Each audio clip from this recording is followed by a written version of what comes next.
Hi, everybody. I'm really sorry for a little bit of delay. Um, Today's guest is Seth Christopher. He's from Philippines. Let me just bring up some of the introduction that I got from him so that I can introduce him properly. So Seth is a psychology student in the World College of Philippines, and he also have a title of Iron Man of Asia. Also, he is the official Philippine ambassador for United Nations International Affairs at a foundation and a certified life coach and self-discovery coach. And regarding the today's topic, the guest also, likes to talk about and preach the, I'm sorry,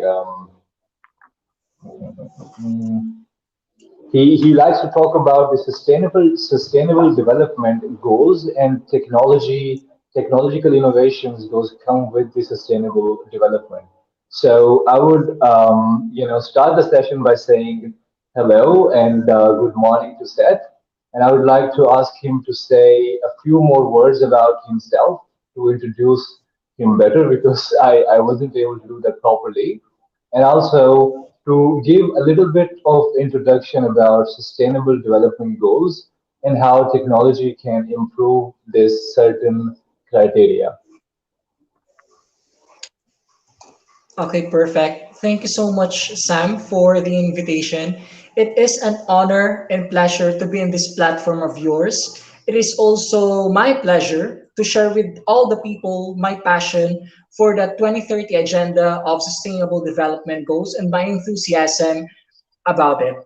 Now, regarding about myself, I am a psychology student from Divine Word College of Legazpi. I also got into Harvard Model United Nations. And as you said before, a while ago, I'm the four-time worldwide debate champion. Now, a brief introduction about what the Sustainable Development Goals are. It is also known as the Global Goals, which were adopted by the United Nations in the year 2015. It is a universal call to action and ensure that by 2030, all people enjoy peace and prosperity. There's actually 17 SDGs or Sustainable Development Goals. They are integrated, recognizes that action in one area will affect outcomes in others, and that development must balance social, economic, and sustainability. Also environment, of course. Countries have committed to prioritize progress for those who are furthest behind. The SDGs are designed to end poverty, hunger, AIDS to name a few, and of course discrimination against women and girls. The creativity, know-how, technology, and financial resources from all of society is necessary to achieve the SDGs in every context. And that would be all. Thank you so much, Sam. Okay. So about the 17 specific niches in this, self-sustainable model that you were talking about, can you please elaborate a few of those points? Those are just the basic ones, or maybe most important ones, and we will go from there. We will further discuss them. Okay, fantastic. That's actually a very good idea, Sam. So, one of the most important sustainable development goal is no poverty. This actually, I think almost all the SDGs revolves around this one. They highlight poverty or no poverty, which is also commonly known as to end extreme poverty in all forms. It is an ambiguous goal. It can be done, but we believe that it can be done. In the year 2000, the world committed to having the number of people living in extreme poverty by the year 2015, and we met this goal. However, more than 800 million people still in the whole world still live on less than $1.25 a day. That's about the equivalent of the entire population of Europe living in extreme poverty. Now it's time to build on what we learned and end poverty altogether. My opinion about this SDG, the first SDG, which is no poverty, what action or resolution, what the UN can do, not only UN, but all the government bodies in a particular nation, is to eliminate corruption because it is actually the root of all evil. If there would gonna, if corruption would be eliminated, then therefore we can have enough funds for us to be able to have projects in order to end poverty and advocate for women rights, children, and many more. Another thing is that that the SDG highlights is the quality education. The UN wanted to ensure inclusive and equitable quality education and promote lifelong learning opportunities for all. This is actually open regardless of your age, gender, identity, religion, color, of course. First, the bad news on education, poverty, armed conflict, and other emergencies keep many kids around the globe out of school. In fact, kids from the poorest households are four times more likely to be out of school than those of the richest households. Now, for some good news, since 2000, there has been enormous progress on the goal to provide primary education to all children worldwide. The total enrollment rate in developing regions has reached 91% by measures in any school. That's a good grade. Now let's get an even better grade for all kids and achieve the goal of universal primary and secondary education, affordable vocational training, access to higher education, and more. Another thing, or probably the last thing that I would like to highlight, is the gender equality. Not only in the Latin America and the Caribbean, but also to Asian and European countries, women mostly experiences gender inequality.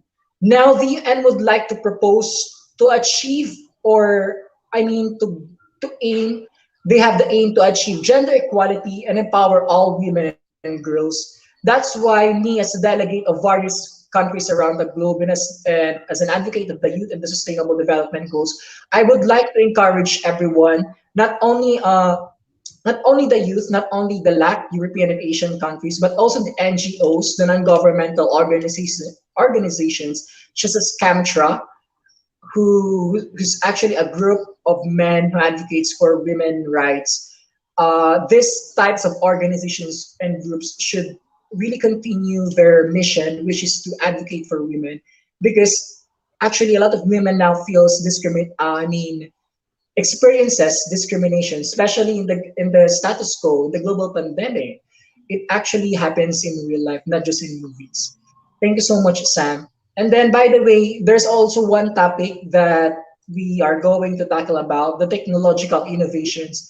I believe this involves all type of educations, not only engineering, not only mobile phones, computers, emails, web browsers, and telephones, but everything in general. I believe in the status quo, people should learn or should be able to recognize the gift that we have today, which is the social media or social media platforms. I believe that social media or the internet, the World Wide Web, is actually this can actually start something and put an end to something. So let's make use of this. We can use this to advocate for education and discrimination. We can also use this to motivate people around the globe, especially nowadays that a lot of people needs motivation because their passion have been on and off because of the current setup. Thank you so much, Sam. Great. Seth, I'll be really honest with you. When I started talking to you, I had no idea about the Sustainable Development Goals and what you were actually preaching and what you were actually talking about. But this is the beauty of having conversations and having to have, these kind of meetings where you get to know people and what impact that they're bringing in the society. And the points that you have mentioned are amazing. So one of the things that you mentioned is the poverty. There's, as you mentioned, that links to so many other problems. And I acknowledge that, and I feel that there's a great goal that you have, and there's a great awareness that you're bringing to the society, especially the women rights, and also the education in general for everybody, so these are some of the amazing initiatives that I would say we are taking, and you're preaching, and it's amazing, and every single country needs to adopt it, and I really agree with you. So I wanted to discuss a little bit more about the poverty, and how how can we actually change the poverty? I mean, we do know that there is politics and there is a lot of corruption as well along with it, right?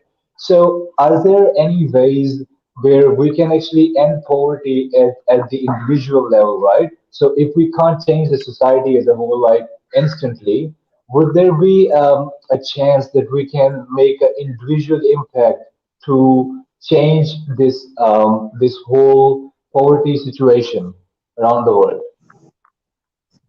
Yes, Sam. Thank you so much for that, for those speeches. It is really insightful, and thank you so much for the question.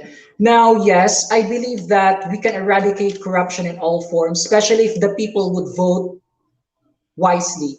That's actually a very critical point, because if the people would be, if their votes would be, but if they would let their votes be brought by the official candidates, then therefore they are actually like selling themselves, selling their rights, selling their freedom for just a couple of hundreds or maybe a couple of thousands. Now, eradication of corruption is not a short-term goal, however, a long-term one. But it is necessary for it to be prioritized, because the most in order, I mean, order for all of this to succeed is the elimination of corruption in all government bodies, not just not just that it undermines both sustainable development goals and the stability needed to prevent violence and extremism from taking root, particularly in the world's most vulnerable regions, but it is contagious enough to affect succeeding terms in any office. This can be done by enjoining all public officers and employees to declare and submit annual, true, detailed, and sworn statement of their assets, liabilities, and net worth, including disclosure of business interests and financial connections, and to declare the best of their knowledge their relatives in the government service. This my speech a while ago actually focuses on the on government, because if there would be a chance that those people are not actually submitting their assets and liabilities, then there's a higher chance that a particular official is involved in corruption, and if it would continue, we cannot therefore eliminate corruption at all costs, and we'll just revolve, or we'll just run around in circles. The poverty, the extremism, projects would be suspended, everything would not be possible if that would be the case. I see. Yeah, that's really is a great advice, and a great conclusion, I would say, when it comes to the poverty. As I understand, is that it all starts from the very top, right?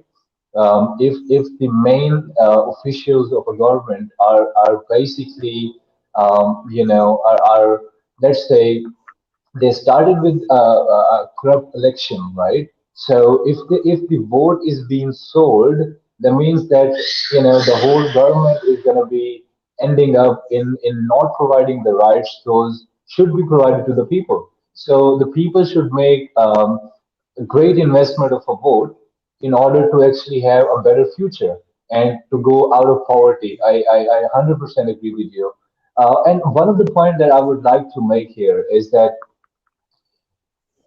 obviously, it also resonates with some of the things that I have said. For example, if you want to change an individual position of an individual sitting anywhere around the world, right?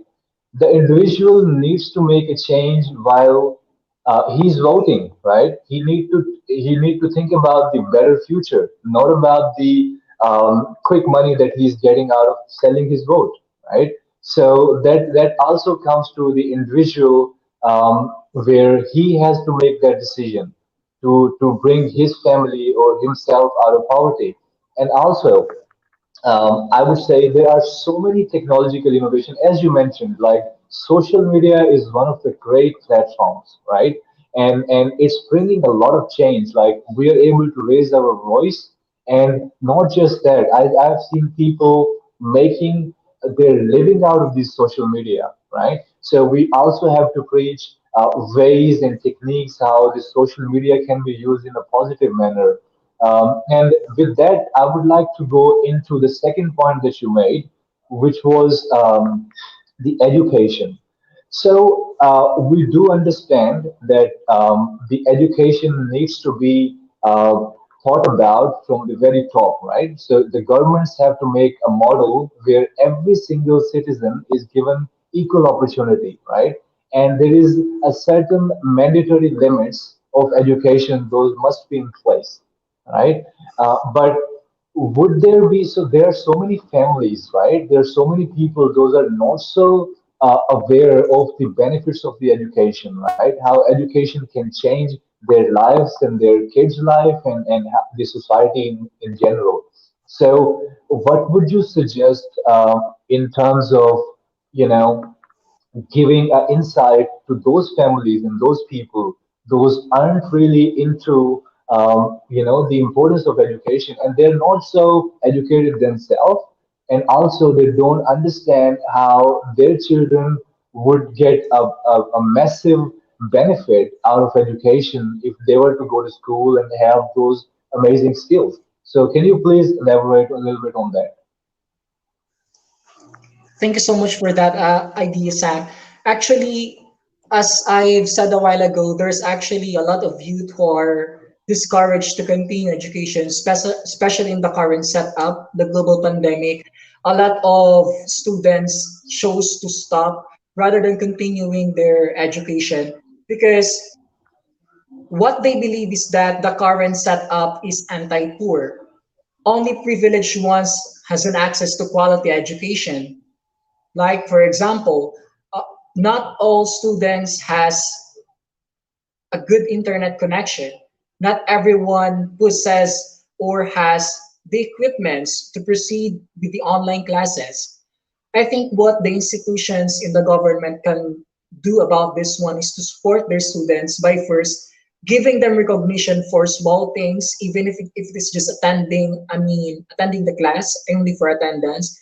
And also they can think of a project like not because but what they did, they invented the synchronous and asynchronous way of education. One is the modular, and one is will you have the online classes. I think it could also be better if they can sponsor not all students but the majority, I want to put emphasis on the people or the students who's currently not that privileged to buy these things that can help them for their online classes. So I think the institutions of the government can have sponsorship for those items. Now, in the other hand, for the youth, they should think that this is for their future. The moment they thought that they are not qualified, the moment they thought that they cannot do a particular thing, is that the moment wherein they should really stand up. Because nothing will happen if we would just procrastinate. Nothing will happen if we would just sit around and do nothing. We can actually do a lot of things, especially nowadays that every human being has on their face in the screen, in the internet, in the World Wide Web. We can use this platform to advocate, to make our voices be heard, so that we would be able to urge or encourage those officials that can or people that can help us. Because at the end of the day, only us would help each other. This is not the right time wherein we should pull others down. The crab mentality. This is not the right time for that. And I believe that if we would do all these things, if we would be able to raise our voice and do something for ourselves, the solution for the education would be a successful one. Thank you, Sam. There's great insight. There's great stuff that you just mentioned. I mean, I 100% agree, and I really appreciate you mentioning some of those points. And whenever we talk about these issues, right, and we are trying to impose it as a general thing, right? We are trying to make sure that it's adopted all over the world.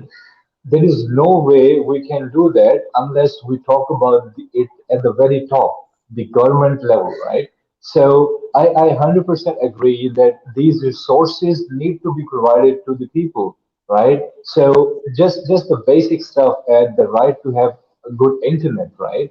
Or an ability to use a phone or a laptop or anything, right? That actually connects them to the world, or give opportunity to learn something, right? That should be really general, and it should be thought about um, by all these countries. Those have this massive people, amount of people. Those are not educated, and those are not even liberal on a very basic things. Those should be taught, like that is like in a Western society. Those things are really common, right? Everybody knows about it. But when it comes to the poor countries, just because they're not connected, right? They're not able to learn about it. They're not able to get those opportunities, right? So that I completely agree with you. And also, talking about, as you talk about the human rights, and you work with the human rights organization. The women's rights are one of the main thing. I think one of the very basic things. Those should be discussed, and those should be made public, as we are discussing about it. So would you please explain a little bit about your country or the world in general, how the rights are being, persecuted, and how they can be given back to the women so that they can enjoy equal, opportunities and equal, benefits of the society. So please elaborate a little bit on that. Okay, you can definitely do this one by eradicating discrimination at all forms. We should open education, regardless of the gender, regardless of the race, because given I mean, these past few months, if I recall it correctly, there were issues such as Asian hate. It was rampant in the status quo. That's why a lot of individuals, a lot of children wasn't able to have an access to quality education. That's one of the major issues. But what we can do, so I mean, in our part, including but not limited to the government and the institution, is for us to be able to realize that every individual or every children has a capability to have to success or to develop something within them, because there are instances that there are institutions, there are countries that only favors those who are already, those people who have great personalities, those people who are already good. But what about those who can be good? That's the point in this. So if we would gonna help them, we can do platforms or projects in order to advocate education, aiming it to be more accessible to everyone. Then we can attain sustainability. But again, this is not a short-term goal, but like eradicating corruption, this is a long-term goal as well, because this does not only focuses in my country, in your country, but for the global community. And it would really a challenge. Now, allow me to share to you the mandate of UNHRC, or the United Nations Human Rights Council, pertaining about these aspects. Now, the Council's mandate is to promote universal respect for the protection of all human rights and fundamental freedoms for all, and address situations of violation of human rights, including gross and systematic violations, and make recommendations thereon. So, generally, if I were to translate this one, or if I were to give another perspective, education is really connected to the mandate of UNHRC, not only to the mandate of UNESCO, because education, I believe, is a right. It is our right to be educated. Is it our right to have a proper education? That's why state universities should be open to everyone, and these individuals who are in those, or what we call authorities, should do something so that not only the people in the cities could have proper education, but also those in rural areas or the indigenous people, because I believe those people are actually, forgotten by, forgotten somehow. That would be awesome.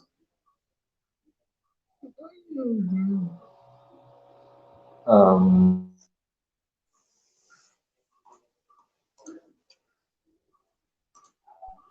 Sorry, I think the screen was a little bit glitchy.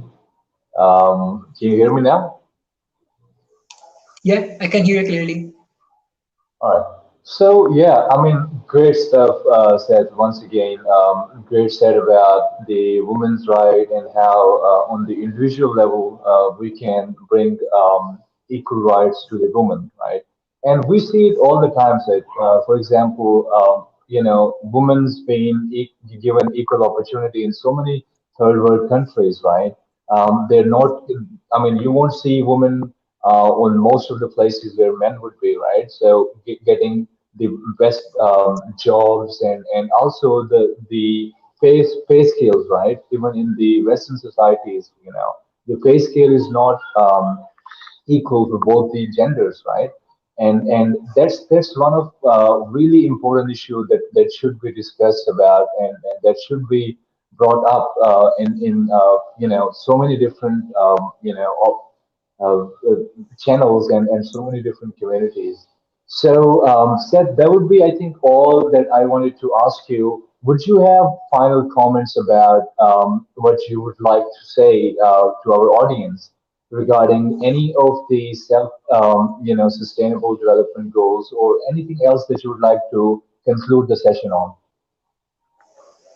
Perfect. Thank you so much, Sam, for this golden opportunity.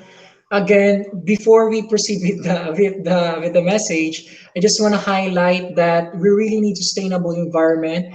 It is important for many reasons, including environmental quality, in order for us to have healthy communities. That is why I encourage everyone, especially the youth, to take action. We are the future leaders of our own countries. We should be able to cast our vote, especially during elections, because because if we were gonna do that, then we can prevent all these pressing issues to happen in the next generation. We would be able to make a better place for everyone. That is why, again, if you feel that it is not your time, then you should be able to realize, you should be able to think that, when would I do this? If not now, then when? So try until you succeed, no matter the failure, because in the end of the day, we are the captain of our own ship, and it is up to us if where we would direct our where would what direction or what path we would take. So I hope that everyone learned something in this session, and I highly encourage everyone to support the show of Sam. Actually, he's very accommodating, and he's actually a very good individual. So once again, youth, as we are the success of the future, let's develop ourselves. Let's do our best to become one of the best people, and never stop dreaming. Thank you. Great, amazing stuff, Seth. I really appreciate you taking the time to discuss with me all these amazing points, right? And I can't wait to actually host another session with you because I think there is so much more that we can discuss and learn from you, right? So I would definitely follow up with you to have another session for our audience, and we will discuss some of more detailed points in sustainable development goals, right?